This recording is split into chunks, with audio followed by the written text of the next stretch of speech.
In the spring of 2003, a confession from a quiet 13-year-old boy stunned an entire community. His name was Tyler Edmonds, and the words he spoke changed the course of his life. Police said he and his half-sister Christy Fulgum had killed her husband, Joey.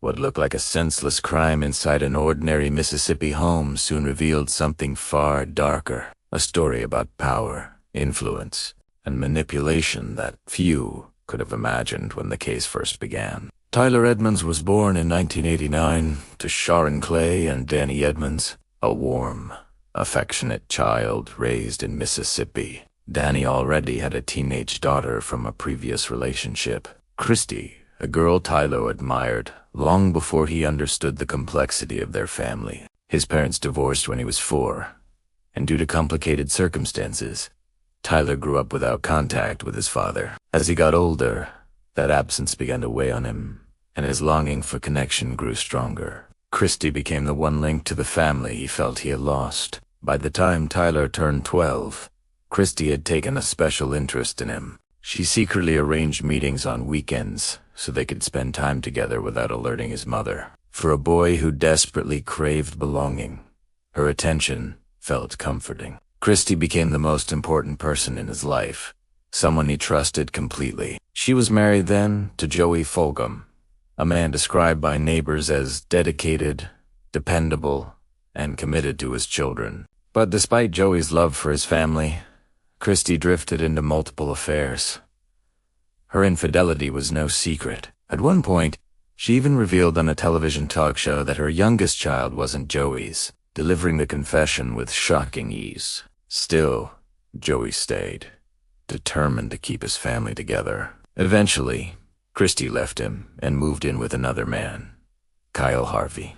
But by May 2003, she had unexpectedly returned home, telling Joey she wanted to fix their marriage.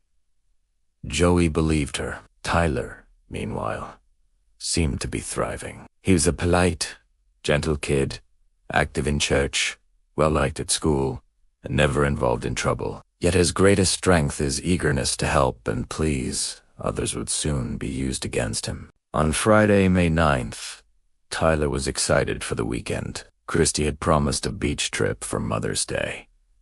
She picked him up and brought him to the house where Joey was with the children. Joey later went to bed, and Christy stayed up at the computer while Tyler rested nearby. In the early hours, she woke everyone and told them to get in the car. Tyler didn't question the sudden rush. All he could think about was the fun ahead.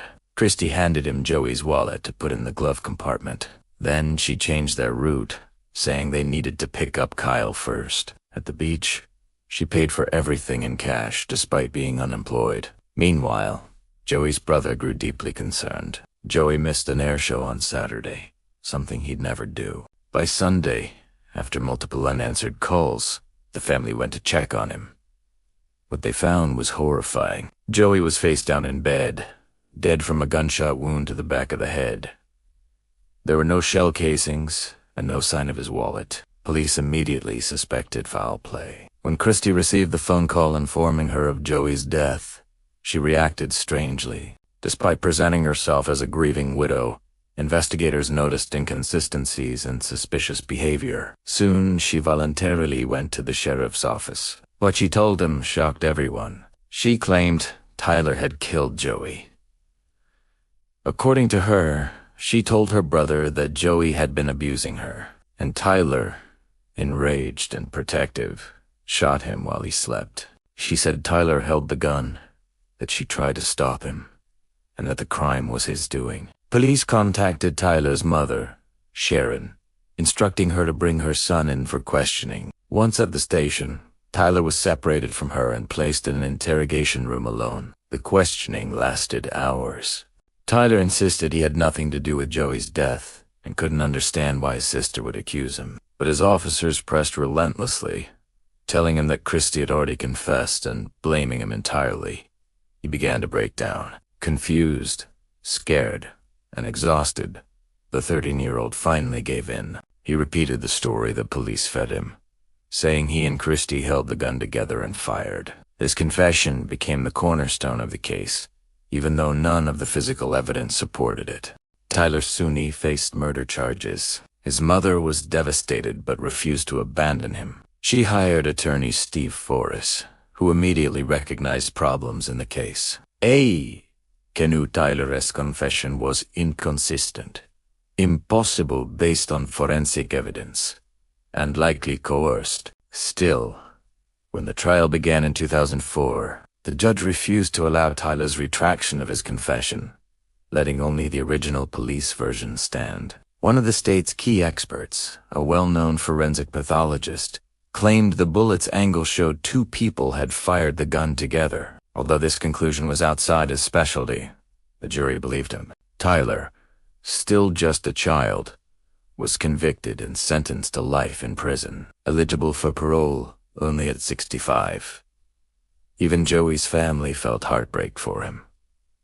Sharon refused to stop fighting. She sold nearly everything she owned, worked multiple jobs, and poured every dollar into appeals. Despite multiple rejections, new information eventually surfaced. The expert who testified about the bullet trajectory had a history of giving flawed opinions and had contributed to wrongful convictions in other cases. This revelation helped overturn Tyler's conviction in 2007.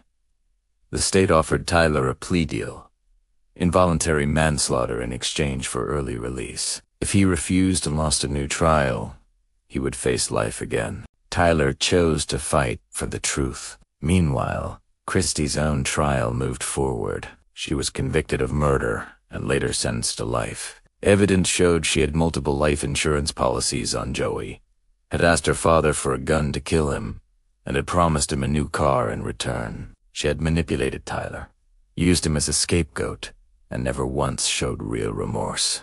Tyler's new trial in 2008 revealed the full picture. Christy invoked her right to remain silent, but her behavior spoke louder than words. The defense played footage of her television appearance, exposing her lies and manipulation. Another pathologist testified that Tyler's description of blood-soaked pillows was physically impossible, proving his confession was false. Tyler himself finally explained how Christy had groomed him for years, how she fed him the stories she wanted him to tell, and how he truly believed he was protecting her from harm. After days of testimony, the jury reached a verdict. Tyler Edmonds, once a terrified 13-year-old accused of murder, was found not guilty. His relief was overwhelming.